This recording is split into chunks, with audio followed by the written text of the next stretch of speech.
കാരശ്ശേരി മാഷ്, ഇവിടെ ഏറ്റവും പ്രധാനപ്പെട്ട ഒരു കൗതുകം ഈ അംബാനിയെയും അദാനിയെയും പ്രതിരോധത്തിലാക്കുന്ന, അത് കള്ളപ്പണം എന്ന വാക്ക് തന്നെ ഉപയോഗിച്ച് പ്രതിരോധത്തിലാക്കുന്ന ഒരു പ്രതികരണം ഇന്നലെ തെലങ്കാനയിൽ മോദി നടത്തിയതാണ്. അതെന്തുകൊണ്ടാണ് എന്നാണ് ശ്രീ കാരശ്ശേരിയുടെ വിലയിരുത്തൽ?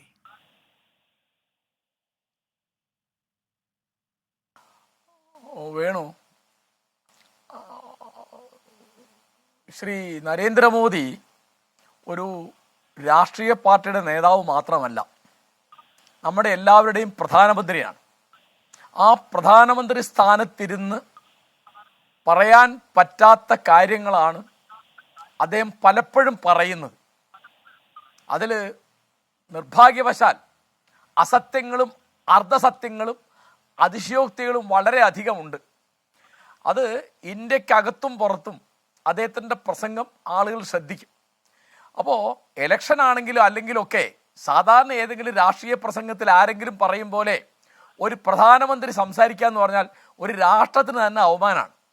ഒരു രാഷ്ട്രത്തിൻ്റെ പ്രതിരൂപമാണ് അദ്ദേഹം. ഇപ്പം അദ്ദേഹം ഏതെങ്കിലും ഒരു പ്രത്യേക സമുദായത്തിനെതിരായിട്ടോ ഒരു പ്രത്യേക പാർട്ടിക്കെതിരായിട്ടോ ഒരു പ്രത്യേക വ്യക്തിക്കെതിരായിട്ടോ ഒക്കെ സംസാരിക്കുമ്പോൾ അദ്ദേഹം വളരെ ശ്രദ്ധിക്കേണ്ടതുണ്ട്. ഇപ്പം ഈ അംബാനി അദാനി കാര്യത്തിൽ ഞാനിപ്പോൾ ഓർക്കുന്നൊരു കാര്യം, കഴിഞ്ഞ കാലാവധി തീരുന്ന ലോക്സഭയിൽ നിന്ന് കോൺഗ്രസ് നേതാവ് ശ്രീ രാഹുൽ ഗാന്ധിയെ പുറത്താക്കിയ അവമാനകരമായ പ്രസംഗം എന്ന് പറഞ്ഞതിൽ അദാനിയെയും മോദിയെയും സമന്വയിച്ച് പറഞ്ഞതായിരുന്നു പ്രധാനപ്പെട്ട കാര്യം. അപ്പോൾ അദ്ദേഹം തൽക്കാലം ഒരു വർത്തമാനം ഉണ്ടാകാൻ വേണ്ടി, ഒരു ശ്രദ്ധ തിരിച്ചുവിടാൻ വേണ്ടി പല കാര്യങ്ങൾ പറയുന്ന കൂട്ടത്തിൽ പറഞ്ഞു എന്നാണ് ഞാൻ വിചാരിക്കുന്നത്. അപ്പോൾ ഒരു കാര്യം എന്താണെന്ന് വിചാരിച്ചാൽ, 10 കൊല്ലമായി അദ്ദേഹം പ്രധാനമന്ത്രി പദവിയിലിരിക്കുന്നു. ആ 10 കൊല്ലം എന്ത് ചെയ്തു? ഇവിടുത്തെ പട്ടിണി, ഇവിടുത്തെ നിരക്ഷരത, ഇവിടുത്തെ സ്ത്രീ സുരക്ഷ തുടങ്ങിയുള്ള കാര്യങ്ങളിൽ എന്ത് ചെയ്തു, ഇനി എന്ത് ചെയ്യാൻ പോകുന്നുണ്ട് എന്ന് അദ്ദേഹം ഒരിക്കലും പറയുന്നില്ല.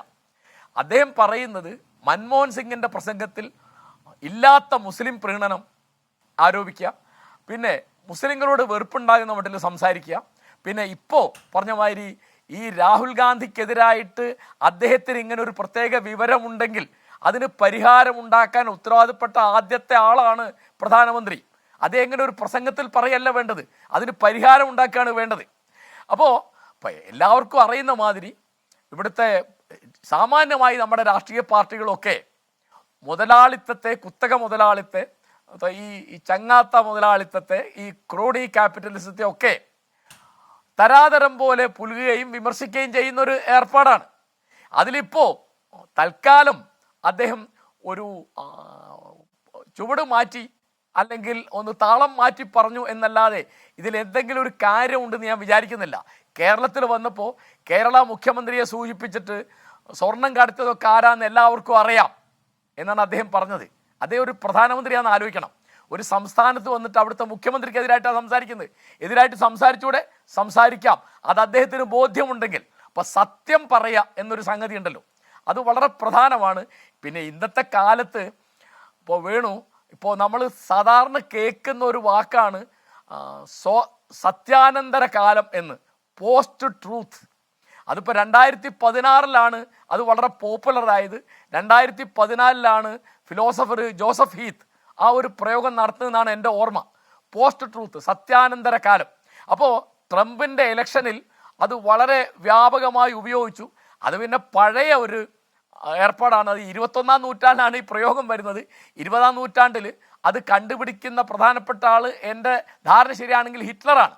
അദ്ദേഹത്തിൻ്റെ 1925 വന്ന ആത്മകഥയിൽ തന്നെ ബിഗ് ലൈ, വലിയ അസത്യം എന്നൊരു പ്രയോഗമുണ്ട്. കാരണം അദ്ദേഹം പറയുന്നൊരു കാര്യം, വലിയ നേതാക്കന്മാർ കള്ളം പറഞ്ഞാൽ അവർ കള്ളം പറയാനുള്ള നിർലജ്ജത കാണിക്കും എന്ന് ജനങ്ങൾ വിചാരിക്കുകയില്ല, അത് സത്യമാണെന്ന് അവർ തെറ്റിദ്ധരിച്ചോളുന്നതാണ്.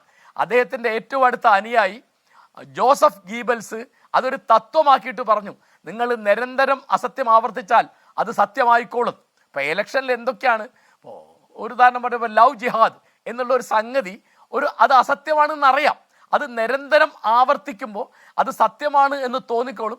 കേരളത്തിൽ തോന്നിയില്ലെങ്കിൽ മധ്യപ്രദേശിലും ഉത്തർപ്രദേശിലും തോന്നിക്കോളും എന്ന തരത്തിലാണ് അപ്പം നമ്മുടെ രാഷ്ട്രീയ രംഗം എത്ര മലിനമായി എന്ന് കാണിക്കുന്നതാണെന്നൊക്കെ ഈ തരത്തിലുള്ള ആരോപണങ്ങൾ ഉന്നയിക്കുക എന്ന് പറയുന്നത് ഒരു പ്രധാനമന്ത്രിയിൽ നിന്ന് നമ്മൾ പ്രതീക്ഷിക്കുന്നതല്ല. അംബാനി അദാനി എന്നുള്ള കുത്തക മുതലാളിമാർ ഈ തരത്തിൽ പണം കൊടുത്താണ് പെരുമാറുന്നെങ്കിൽ അവരുടെ പ്രവർത്തന സ്വാതന്ത്ര്യം നിയന്ത്രിക്കാൻ ഉത്തരവാദിത്തപ്പെട്ട ആളാണ് പ്രധാനമന്ത്രി. അദ്ദേഹം എന്തുകൊണ്ട് അവരുടെ അടുത്തേക്ക് ഉദ്യോഗസ്ഥന്മാർ ഇ ഡിക്കാരെ അയക്കുന്നില്ല, അല്ലെങ്കിൽ കോൺഗ്രസിൻ്റെ ഓഫീസിലേക്ക് അയക്കുന്നില്ല എന്നൊരു ചോദ്യം ആ പ്രസ്താവനയുടെ ഉപോൽപ്പന്നമായിട്ട് വരും. ഈ രണ്ട് കൂട്ടരെയും നിയന്ത്രിക്കാൻ ഉത്തരവാദിത്തപ്പെട്ട പ്രധാനമന്ത്രി അംബാനിയെയും അദാനിയെയും രാഹുൽ ഗാന്ധിയെയും ഈ തരത്തിൽ രാഷ്ട്രീയം, ജനാധിപത്യം, ധനാധിപത്യത്തിന് വിധേയമായിക്കൂടാ എന്നൊരു മൂല്യബോധം അദ്ദേഹത്തിനുണ്ടെങ്കിൽ അദ്ദേഹം അതാണ് ചെയ്യേണ്ടത്. അദ്ദേഹത്തിൻ്റെ ഉത്തരവാദിത്തമില്ലായ്മയാണ് ഈ അസത്യമോ അർദ്ധസത്യമോ പറയുമ്പോൾ അദ്ദേഹം കാണിക്കുന്നത്. അത് ഇന്ത്യക്ക് മൊത്തത്തിൽ നാണക്കേടുണ്ടാക്കുന്ന തരത്തിലാണ് അദ്ദേഹം വളരെ കാലമായിട്ട് സംസാരിക്കുന്നത്. നിർഭാഗ്യവശാൽ നമ്മുടെ പ്രധാനമന്ത്രി അസത്യം പറയുന്നു, അല്ലെങ്കിൽ അർദ്ധസത്യം പറയുന്നു, അല്ലെങ്കിൽ അദ്ദേഹത്തിൻ്റെ സ്ഥാനത്ത് നിന്ന് ഉപയോഗിക്കാൻ പാടില്ലാത്ത അതിശയോക്തി ഉപയോഗിക്കുന്നു എന്നുള്ളത് അങ്ങേയറ്റം കഷ്ടമാണ്.